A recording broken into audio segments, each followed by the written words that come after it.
right here, under fire, fighting for his political life, being outspent by an enormous amount by a transgender candidate, Danica Rome. You've heard her on our show. Joining us now, Bob Marshall, Republican 13th House District. Chris Saxman's group has called him the most vulnerable Republican in this election. Now, his district, representing Manassas Park, part of Prince William County, and areas in between. Bob has gotten reelected over and over and over. He's always the underdog. How does he win? Well, he wins because his constituent service is off the charts. He gives the best constituent service of anybody of the 100 House delegates in there. That's why he wins. That's what the pundits never understand. That's a secret weapon. And that's why, against all odds, the John Fredericks Radio Network is predicting that Bob Marshall will win this seat again, even though everybody is saying that he's going to lose. And of course, as you know, I'm at 97%. I hardly ever get this stuff wrong. Bob Marshall. Bob, good to have you with us, sir. John, you're almost as correct as the number of times that my wife was correct.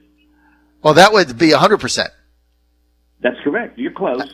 I'm close. I'm 3% down. It's like I tell the Freudline, my wife, she's been right 1,172 consecutive times. They're never wrong. So, you know what? That's it. Right. I mean, well, Kathy and I are a team. So when I do it, we both do this. So that's just the way we've done it for the last 26 years. So. All right. So, look, we had Danica on our show for an hour. I gave her an entire 2 segments to explain her race, explain her transgenderification, what happened and what she went through and all that. But I think you're going to win. But look, Bob, you're being outspent. Everybody's saying you're going to go down except me, and you're being outspent in this race. I don't know, 7-1. I mean, the money that Danica is raising is off the charts. The majority of it from out of state. How do you stay competitive with that much of a financial disadvantage, Bob? Well, I have gone door to door in every race that I've had. And as you mentioned, the casework is really the security key to political longevity, and it's also the fundamental basis of public service. We're in Richmond either 6 weeks or 8 weeks out of the year, but we're dealing with casework 365 days a year. John, I used to work for a Democrat farm labor congressman named John Blotnick, good guy, social conservative, but a New Deal liberal. Mm-hmm. He was constantly worried about losing a race, even if he had no opponent, because he thought some independent may come here. But John Blotnick had people doing casework. I remember helping a farmer get a check for $80,000, and I tracked all this information from Duluth to Chicago to Washington. Turns out that President Nixon at the time hadn't ordered the money to be dispersed, and this gentleman asked me, will you publicize this? I said, let me tell you what, if the farmer in, I think it was Hibbing, Minnesota, doesn't get his check tomorrow, I've got a list of reporters from Duluth to Washington who'd love this story. I was in the office on Saturday morning. I got a call. The farmer told me, you won't guess what happened. I said, what? He said, the postmaster himself drove the check out here. So that was my learning curve. And along those lines, for the past 3 years, I have worked to block, to delay, to cause trouble to Jeff Bezos and Dominion Power for their efforts to put a power line in an area never designated for 120-foot high power towers. This is ludicrous. So, that's what I've done. I fought the tolls on I-66, $92 a day. That's going to be a nice going-away present from McAuliffe to the people out here. And not only that, it's kind of a one-way toll. When you're going out towards Prince William, you're not paying the tolls. So the people who live in D.C., Alexandria, and Arlington will not pay. The toll is heaped on people in the outer suburbs. That's not fair. I've done one last thing. I wrote the Federal Highway Administration, pointed out to them that the contractor that McAuliffe has picked for Robio has been involved in massive bribery schemes in Europe. They they bankrupted 2 toll roads, one in Texas and one in Indiana. And McAuliffe calls this the best deal we can get. God help us from the worst. Well, look, let's get to some of the key issues in your district. And I know you've got this one highway that is really a problem for people. It's been congested for a long time. What are you working on? Explain it. What are you working on to solve it, Bob Marshall? Okay. Number one, there's a road here. It's about almost 2 miles long, highly congested. It takes you about 50-some minutes to go about 6 miles, so it's 9 miles an hour average. The problem is that Prince William County, and this is the choke point, the last time they dealt with this road was 1964 to change the comprehensive plan. So they've done absolutely nothing since then. But who can change the comp plan? Supervisors. Delegates can't change the comp plan. State senators can't change the comp plan. But my opponent wants constituents in this area to think that delegates are in charge of this. We can come up with good ideas, but we can't compel them into action. The suggestion that I had, which was supported by the former mayor, which was supported by Chuck Colgan, and which I initiated in November of 2011. I first started representing this area in 2012, is to do what we do on Connecticut Avenue in Washington, D.C. We have reversible lanes. I wrote a letter with Chuck Colgan agreeing to VDOT asking how much would this cost. They wrote us back and said $5.5 million, $1 million a year to operate with overhead signals. Right now, VDOT is building reversible lanes with 45 mile per hour speed down in Wythe Creek. So this is not an idea from Mars. This is not an inherently unsafe thing to do. But the problem is the supervisor who represents this area, Marty Noe, just doesn't want to do it. Now, I'm working with Marty on long-range solutions, but all of those will take 7 years to do and maybe $265 million for starters to build. This thing can be built in 6 months, get people at least out of traffic. Fairfax has already agreed to widen their portion of Route 28, which is between Prince William and I-66. So some things are in motion, but again, it's up to the supervisors. All right, Bob Marshall. Ed Gillespie just came out, the gubernatorial candidate, the Republican candidate, is about tied in the polls. He just came out the other day saying that, look, he doesn't think there should be a bathroom transgender bill. It's bad for business. It devastated North Carolina. He's not interested in going down that path. Your opponent, obviously, it is a transgender candidate, Danica Rome, going through the process to go from man to woman. How do these two things play into your race? Nobody's asked me about them, so I can't give you a response. Well, I'm asking. Well, okay, you're not a constituent, but when I'm asked a question, I talk about policy. How does my policy differ from my opponent? And I explain that. Look, right now the laws in Virginia are governed off of the trespass statutes. You post something, certain people can't go in a room, it's enforced by trespass, whether it's a government building or a private building. That, in fact, was the law in North Carolina, but they went ahead and made this specifically sex-specific as opposed to letting the trespass statutes do this. Here's my position. Number one, unlike my opponent, I don't think that kindergartners should be subjected to this transgender ideology.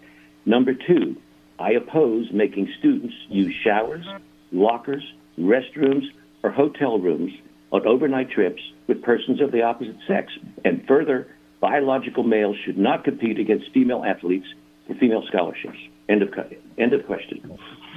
So one thing that the media has played up on, Delegate Bob Marshall, is that when referring to your opponent, you don't refer to her as she, you refer to her as he.